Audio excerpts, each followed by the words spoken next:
Welcome to Renewed and Radiant for women over 40 who are ready to own their power, prioritize their wellness, and design a life they love. I'm your host, Elsa Martin, and I'm here for the real, raw conversations that we all crave. Whether we're talking healing, hormones, purpose, or pleasure, nothing is off the table. So grab your tea, your journal, or just your earbuds, and let's dive into the empowered, vibrant life that is waiting for you because your next chapter starts now. All right, today I am thrilled. This is going to be such a good conversation. I am looking forward to this.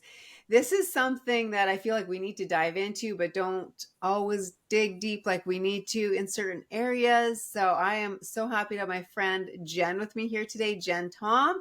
She is oh my goodness, she has walked the journey and she has helped so many people walk the journey of overcoming every kind of thing in their lives, but as well as especially overcoming grief. And she specializes in that. She has amazing resources on that. She's a mom, she's a wife, she's a friend, she's a business owner, an entrepreneur. She is just like slaying every area of her life. She's an absolutely incredible human. And I wanted to bring her today because she has walked the journey that many of us have been through. Maybe some of you are going through it. And sometimes you're slugging through and it's hard to find a way on the other side or to even have hope that there is going to be, another side to what you're going through when we're going through deep, intense grief and that kind of thing. So thank you, my friend Jenn Thom, for being here today. I am so thankful for you. You are an amazing person. Thank you. Thank you. I am so humbled to be here. Listening you introduce me, I'm like, come on, I'm just a neighbor. I'm just a good neighbor. Yes, I'm so blessed to have you as a neighbor and to be able to call you friend. And I've seen you walk with so many people through their journeys, and you're such a kind, caring person. And so I wanted us to talk today. But first, I'm going to ask you a few little fun questions just to help Oh, us to get to know you, okay? yes. If you could go anywhere in the world, where would it be? Okay, very good. I really want to go to Australia for some reason. I just feel like it's calling me and it's on my bucket list. Yeah, I like it. That sounds fun. Mhm. Question number two, favorite healthy food? Ah! Oh, that's my favorite. That's so good because my family would laugh if they hear this. My favorite food is okra. Did you know Oh, well, okra is the king of vegetables? So my dad used to eat okras and I was like, ew, ew. And now as an adult, it's my favorite food to go to. really? I didn't know that. That's so interesting. My mom makes her homemade borscht with okra in it. It's delicious. Okay, last question. Scariest thing you've ever done? Okay, so it was my first winter in Canada and I put some skates on. Well, that was the most scary thing I've ever done because I broke my tooth that day. Oh no, it was bad experience. Oh no. Have you skated since then? No, I broke my tooth and I could not fix my tooth and I refused to wear skates till today. Oh no. Well, that's understandable. Oh, well, thank you for sharing. Okay, Jenn, let's get into it. Tell us a bit of your story, where you've come from, what got you into what you're currently doing, which one of the things you currently are doing is you own a funeral home. You're a funeral director. So then, that's not a path that just everybody takes. So can you please share some of your story and what got you into that? Mhm. Thank you. So I was born in Kenya, and one Christmas day, my family had a very tragic accident. We lost several family members on that accident. So we were all gathered on Christmas Day, enjoying all the food, enjoying each other's company. And some of my family members were driving home that evening, and the car they were in was in an accident, and we lost many relatives. From that day, our family has never been the same till today. And I'll tell you why. Because there was a lot of anger, there was a lot of blame, and there was a lot of division. When those three things come into a family, it's really, really hard. And the other sad part is that we didn't talk about it. It was so painful to talk about it. Fast forward, I truly believe from what I know now that my dad was struggling with that accident. And 6 months later, he had a stroke and died suddenly. Oh no, that's terrible. Oh my goodness. Oh. So I feel from that day, my life shifted. And I had this calling in my belly that I need to walk with people who've experienced loss, but also personally, I needed to know more about death and dying. And from there, I'm going to fast forward again. I decided to escape. It was too much in my country, in my family. Everything I was doing was wrong and nothing was working. So I escaped and moved to Canada. However, somebody supported me on that. I met a boyfriend in Kenya through that gap of my family's divided, so much anger, we can't talk about it. I became this kind of a rebel teenager, and I know why now, and I'll explain that later. I just did things that my mom would say I was a strong head. However, maybe she didn't understand I was grieving. So my boyfriend and I left and to look for better life, to escape, to leave it all behind and forget. Okay. And we were going to go to Kansas City. And unfortunately, to travel from where he was coming from to go to the US, you needed a visa. They gave him a visa and they said, Jen, no, you'll join him later.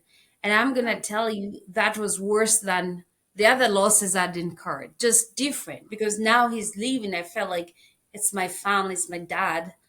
But I thought, okay, it's better for him to go, then I'll join him. So he helped me get to Canada to go to school there. And I was so excited because I thought, I mean, here in Canada, US, we're neighbors, right? I could just cross the border. That was not the case. It took another process to do that. And just when I was about to rejoin with him, he called me and he said he has to go celebrate because he's gonna see his wife again. By this time, we're separate, but we think we are married, right? You know, because it's long distance relationship. Hmm. And because of the trauma I heard from my home, the only thing I remember saying out of my mouth was, whatever you do not drink and drive.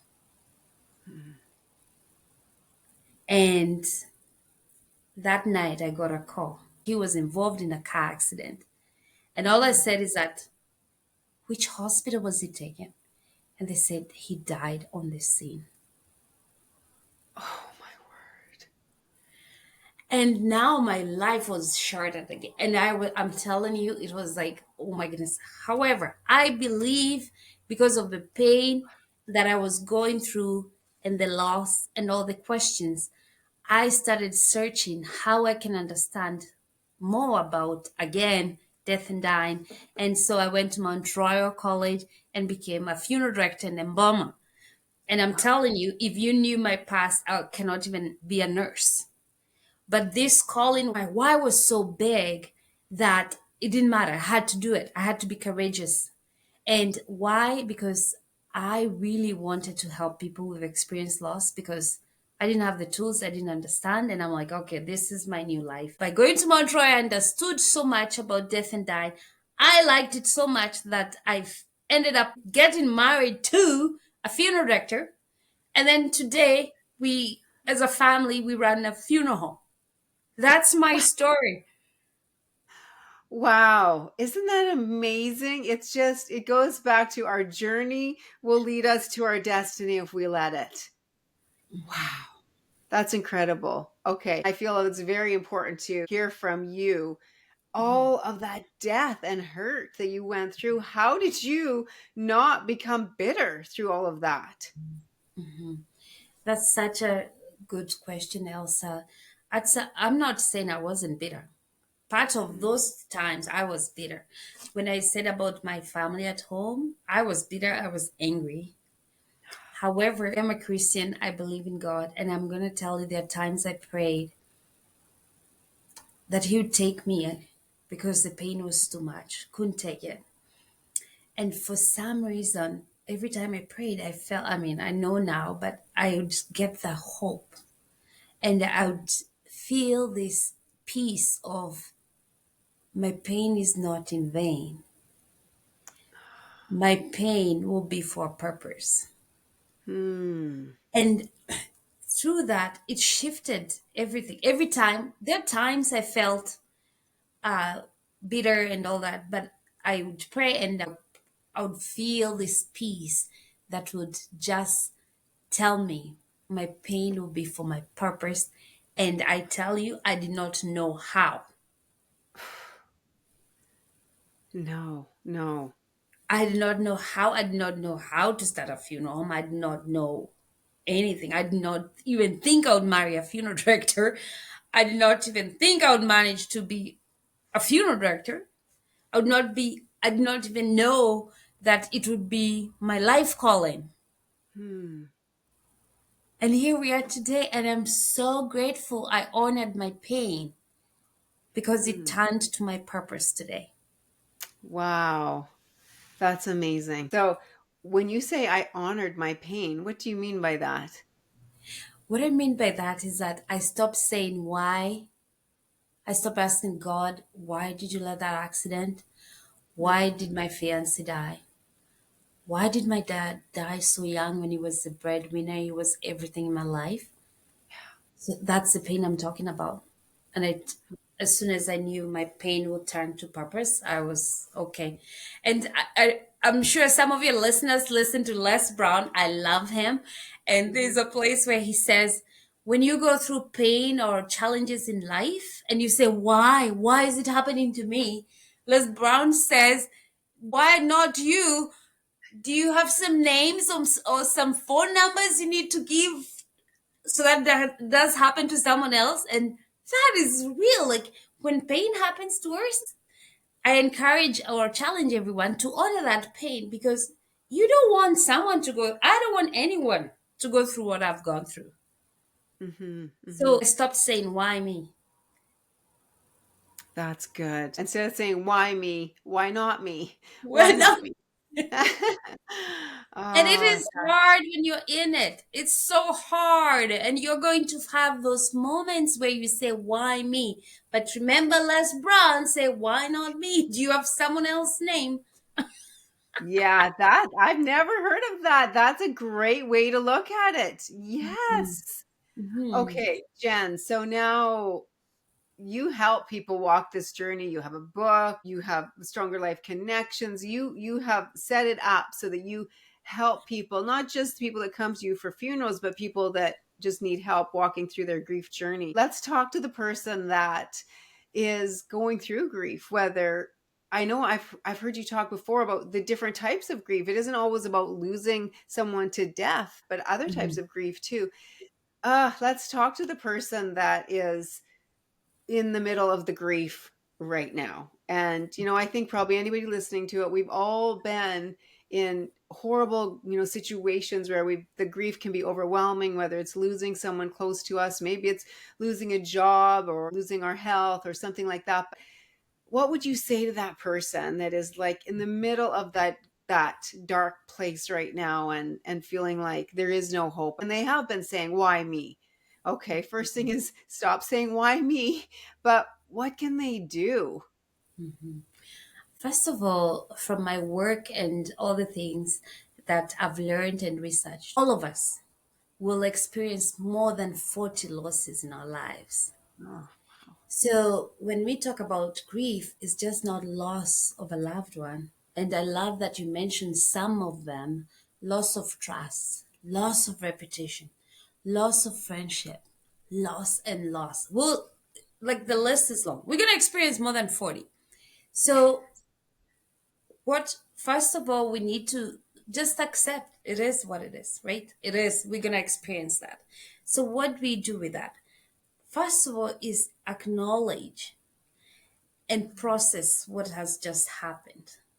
that's good. I'll tell you, most times when we don't acknowledge and process the event that has happened, what we do I always like this analogy.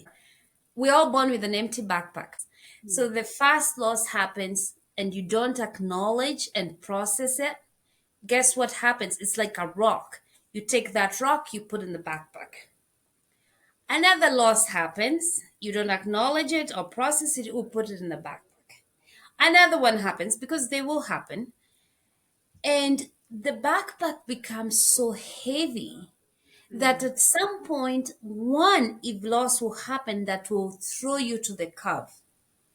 mm. Not because of the current loss, but it's because of the backpack that you've been carrying. So, what I would encourage our friends is to learn how to unpack those rocks before we are got with that big rock that throws you off.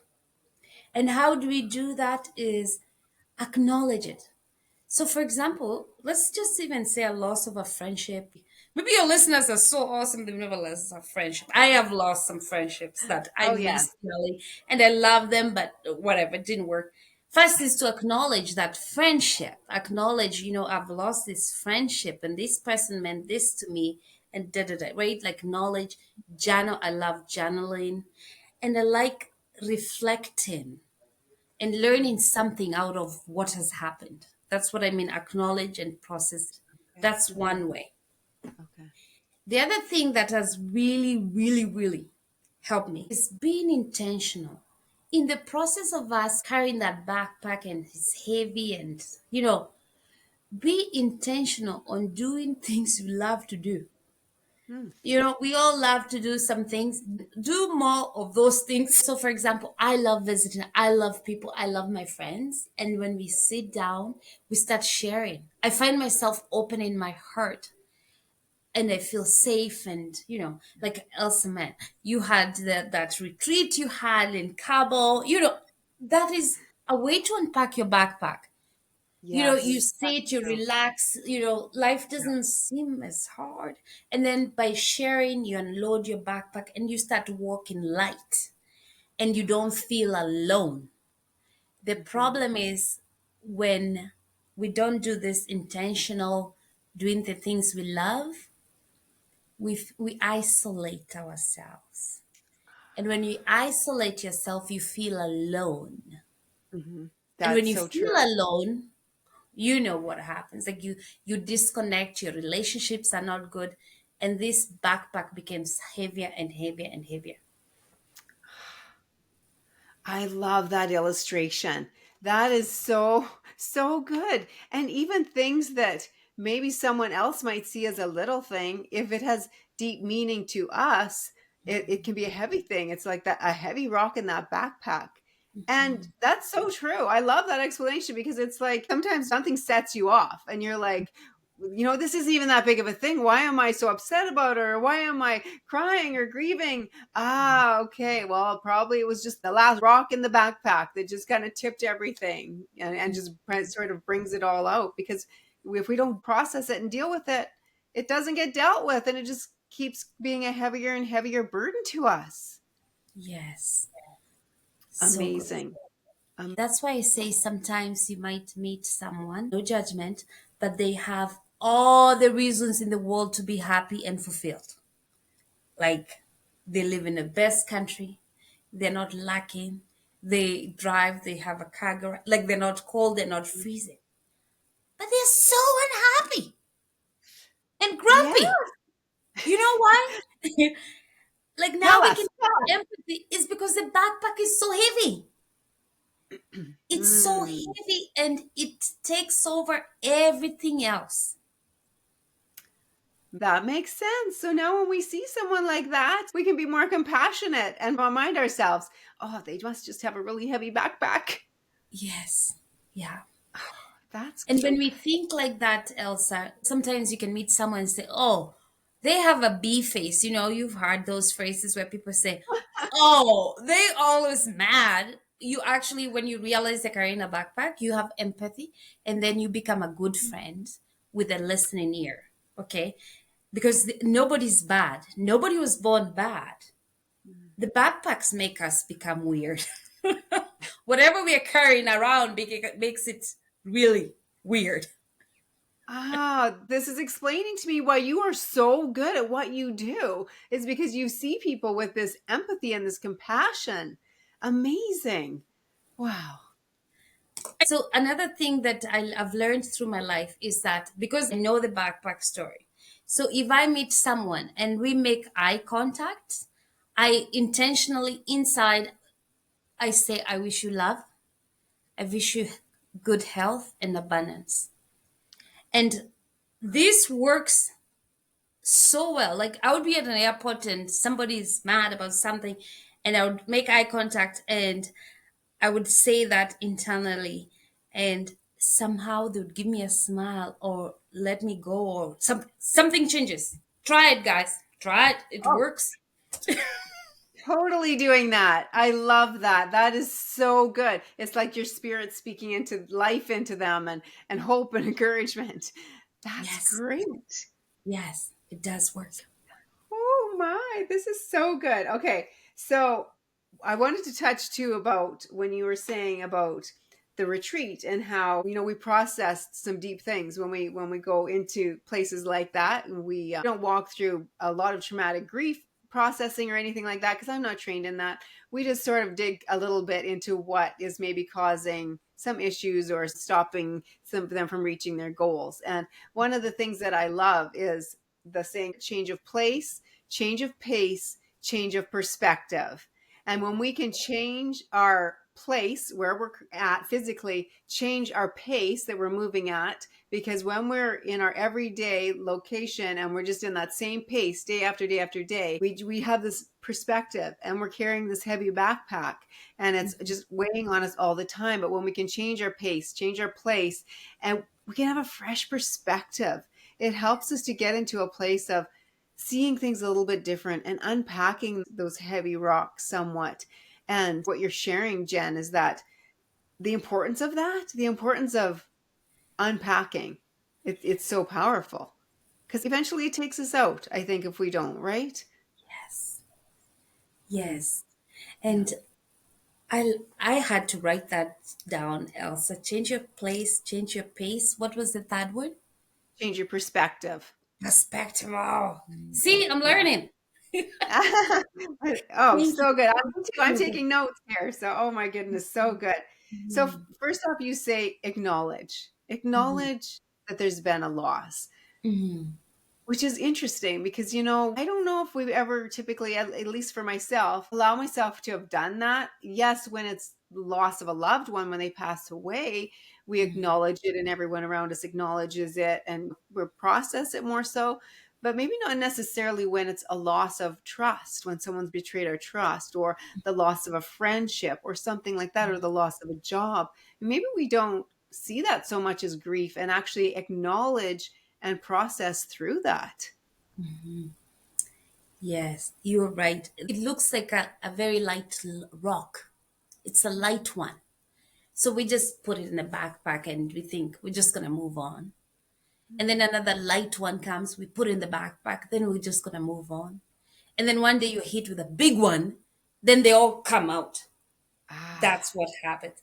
So I am a big, big advocate. I'm not a therapist.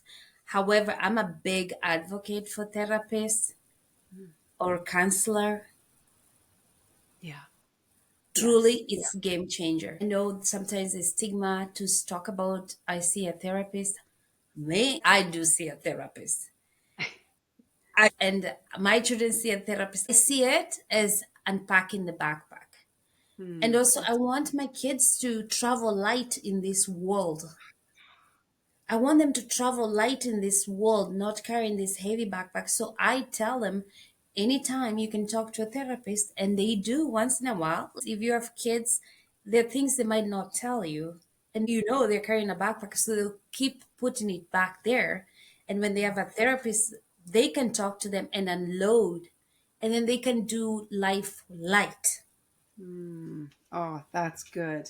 Because That's so good. right? Yes, I'm a big, big advocate. So if you have that, please, I encourage, I support that. The other thing is for adults or even kids is having growth friends, Mm, having good relationships. We don't need to be friends with everybody, but we can have those intimate friends. Friends that you can say, let's walk once a week. Just walk, and it's so refreshing. There's something powerful. And we can all be friends for someone, right? We can show up to be a friend for someone. I'll give you a tip. As a friend, walk, listen. Listening is huge. And how do we listen? We listen with the heart, with ears. Just pretend, draw a heart and put some ears on it. Because I'll tell you, most times, and I've been there too, when we listen with intellectual, we listen with our head, it's not listening. We'll listen to fix, we'll listen to respond, we'll listen to analyze, we'll listen to judge. Did she say that because I was gonna say this, or did she say, you all the things, and it's normal because that's how our brain works. So shift from listening from the head and start listening with the heart, with ears, because the heart has no judgment. The heart has empathy. The heart has nothing but love. And guess what? That's how friendships are formed, because you can tell a friend who is listening with the heart and not the head. Hmm. Oh, that is so good. Yes, yes, yes. And because also, here's the thing, because sometimes when we acknowledging and reflecting, sometimes we don't need an answer. We just need to talk it. Hmm. So a friend, why don't you just let someone talk it without fixing? I think, why is that? As women, I think especially we're fixers. We want to try and help you and fix everything. Oh, but really, what you're saying is what actually helps and fixes more things is just by listening with the heart. Oh, And I'll tell you an yeah. example. When my fiance died on a car accident, I shared with somebody that I was looking for a friend to just share. And the first thing they told me, oh, you're so young, you're going to get another boyfriend. Oh And guess what? I built a wall. That's not my friend. Like, just go away. I don't even like you, right? Like, that's what I thought. Because that's not the point. I just wanted someone to hear me that he died. I know I could get another one, and how many of you listeners that you've tried to share something from the heart and someone tries to fix it or say something like, oh, God had other plans? I could give you a long list of answers no. that people give to fix, and they're not very helpful. Hmm. So when we Hmm. listen with the heart, with ears, you'll avoid such fixing comments that don't help. Ah, I love that. So from the other side of it, when we're going through it, we need to acknowledge and process and talk about it and recognize that we're going through the grief, but with someone that we can trust and that's going to listen. If we're the ones that are not going through something right at the time, but someone comes to us and shares, or we can go to them and just be someone that listens with the heart. Yes. Oh, because we all know. So, we've all been faced with situations as well where we're not the ones going through it, but someone else is, a friend or a coworker. And it's like, how can I help them? What can I do? So that's great advice, is just listen. Yes. I've made the same mistakes. Like, we just learn every day, right? Like, every day we wake up, we learn something new. That doesn't mean we haven't messed up. I've messed up a lot. I have said things I shouldn't have said. So I believe this space is not judgment. Don't feel that you did it wrong or you've been doing it wrong. It's just sharing information that will help us as we do this gift called life. I love that. And it's great because yes, I don't know how many times, so many times where I went to help someone that maybe was grieving, take food or flowers or something. And it's like, inevitably you seem to say something. And I'm like, oh, why did I say that? It's like, how are you today? It's like, well, how do you think they are? Like, it's like, oh no, afterwards, right? So this is so helpful because now I'm going to remind myself before I go into those situations, just listen with the heart. Just listen with the heart. So that's a great reminder. So good. Thank you, Jen. Okay. I always like to have a few takeaways. First off, to talk about it, acknowledge it, talk about it when you're going through something. Mhm. Remind yourself that there is going to be purpose in this pain. Stop asking why and start taking steps to move forward. I love that. That's so good. Thank you. Mm-hmm. What is one practical thing that someone could do today if someone's feeling like down and in a situation or grieving that they could take today to try and get a little bit out of it, take one step out of that? I love it. It's something that we've all heard, and it does help us to get out of that funk. It has helped me, and that's gratitude. When you're there and you're stuck, it's so hard to practice gratitude. Yeah. Gratitude shifts the focus from loss to counting the blessings. And I have this big stick note here. Gratitude turns what we have into enough. That's Gratitude so turns what we have into enough. So sometimes you're feeling, you know, oh, for example, I'm feeling bad because this happened and this happened and this happened. And I just say, I'm so thankful today. I'm alive. I made it today. And then all of a sudden shifts my being to saying, I have enough. I'm here. This is a gift today. And that has helped me a lot because I'm going to tell you this grief, which we know it's a normal reaction to loss. And we need healing. And healing is not linear. Okay. It's not linear at all.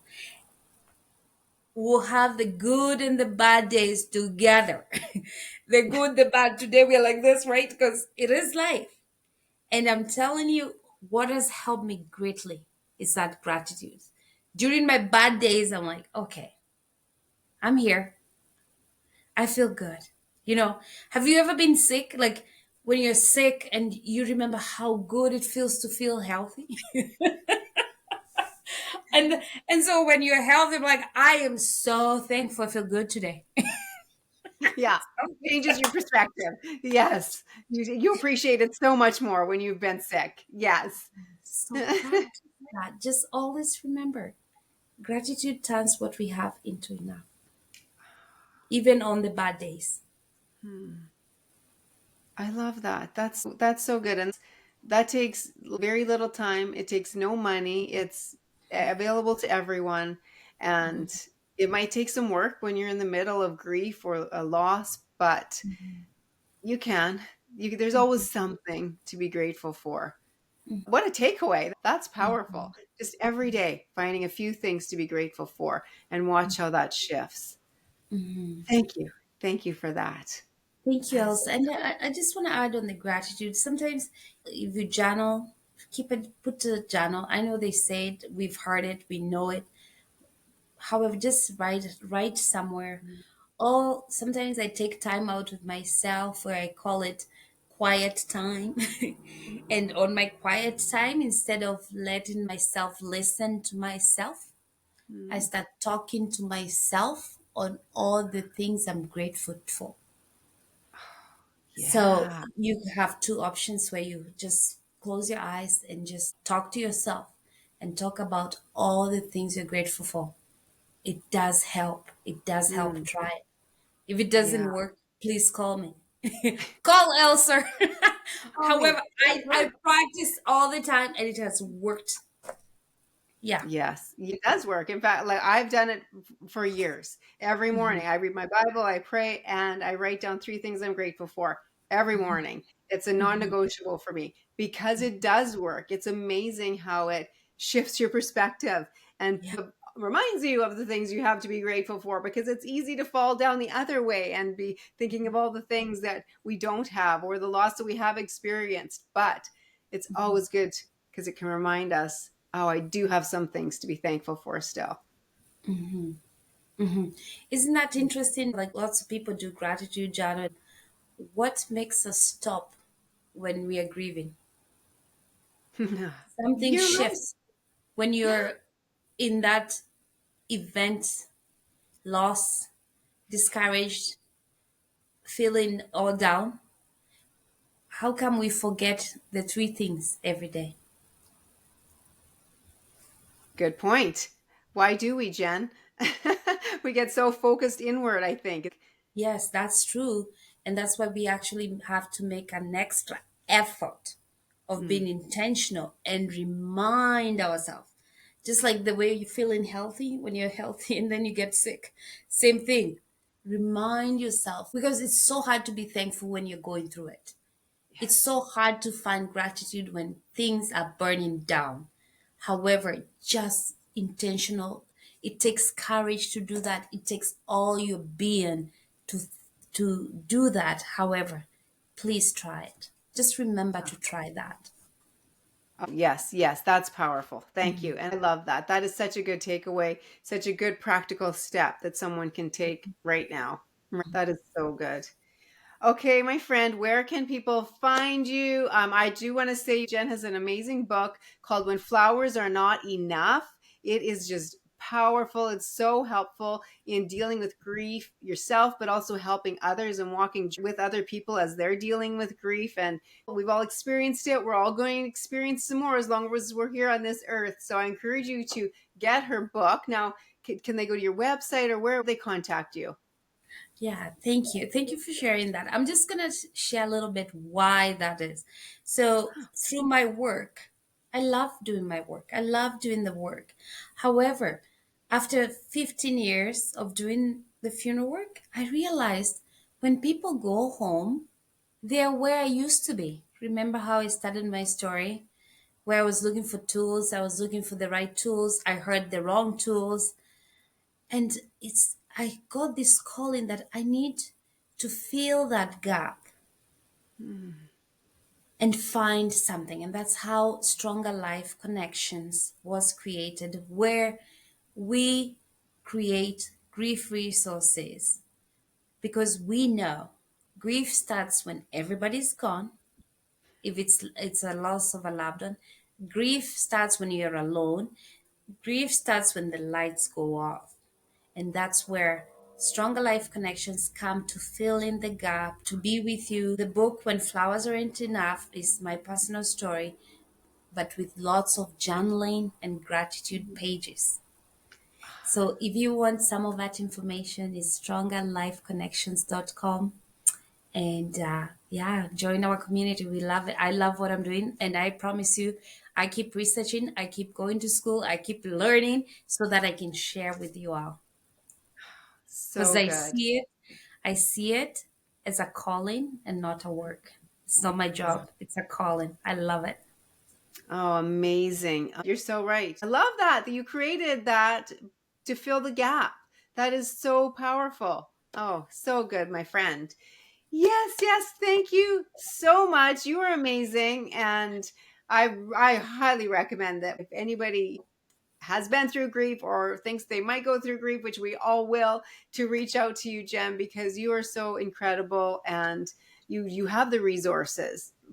Because a lot of times it's like, where do we even find help or what do we do, and to have somewhere where you can go and find the resources that are going to help you walk the journey. That's so good to have that. So thank you so much. You're amazing. Just such a blessing. I love you. I appreciate you. Thank you for being here today. Thank you, Elsa. I'm telling you, it takes one to know one. And I'm just so proud of you for all you're doing and helping and changing the world one at a time. You've changed my life. And Elsa, you say I'm amazing. You are double amazing, ultra amazing. You are. Thank you. Thank you. Thank you for joining me today on Renewed and Radiant. I hope today's conversation sparked something in you, a shift, a question, or even a bold new intention. If you loved this episode, be sure to subscribe, leave a review, and share it with another amazing woman. Until next time, stay strong, stay empowered, and keep showing up for yourself. Because you, my friend, are just getting started on designing a life you love.